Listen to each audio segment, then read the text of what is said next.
en deuil après la mort de son père, Paul Sarkozy, décédé à l'âge de 94 ans ce samedi 4 mars 2023, Nicolas Sarkozy sait qu'il peut compter sur le soutien de son ami Didier Barbelivien.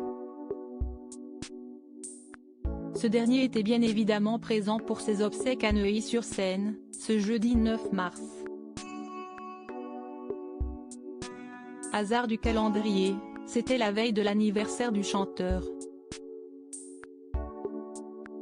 L'artiste fête ses 69 ans ce vendredi 10 mars.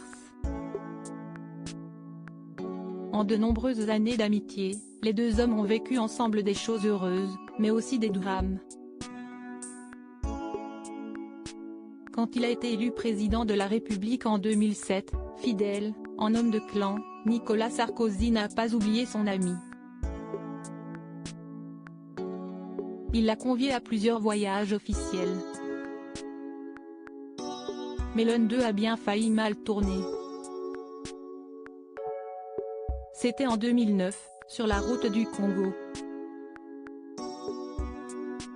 On est dans l'avion présidentiel et on se croit intouchable.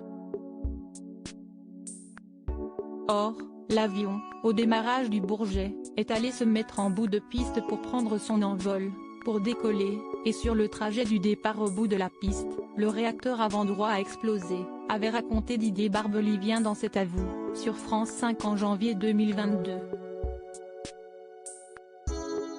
Ça a fait un bruit horrible évidemment. Tout le monde s'est dit, qu'où est ce qui se passe? On ne pouvait plus voler, donc tout le monde est descendu, le président en dernier, avait ajouté le chanteur. J'étais parmi les derniers à descendre, avec ma femme. Le commandant est venu vers nous, et là j'ai posé la question, si est-il quand même grave ce qui vient d'arriver? Si est-il l'avion du président quand même, avait-il raconté à Anne-Elisabeth Lemoine. Comme quoi. Là non, ce n'est pas très grave, on va changer d'avion.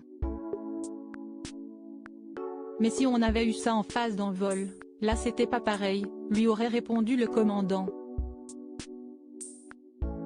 Comme quoi, on peut être dans la 320 présidentielle et risquer sa vie quand même, avait conclu Didier Barbelivien dans l'émission de France 5.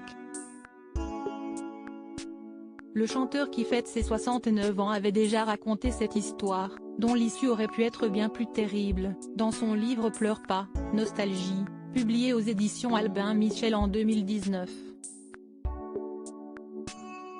Si ça avait eu lieu au moment de la poussée, là, je n'ose pas l'imaginer, monsieur Barbelivien, on a eu très chaud, avait reconnu auprès du musicien le commandant. Son ami, Nicolas Sarkozy, à qui il avait consacré un chapitre dans son autobiographie, était, de son côté, un peu plus pâle que d'habitude. Un incident dont les deux hommes n'auraient jamais reparlé. Article écrit en collaboration avec 6 médias Crédit Photo, Guillaume Gaffio Best Images.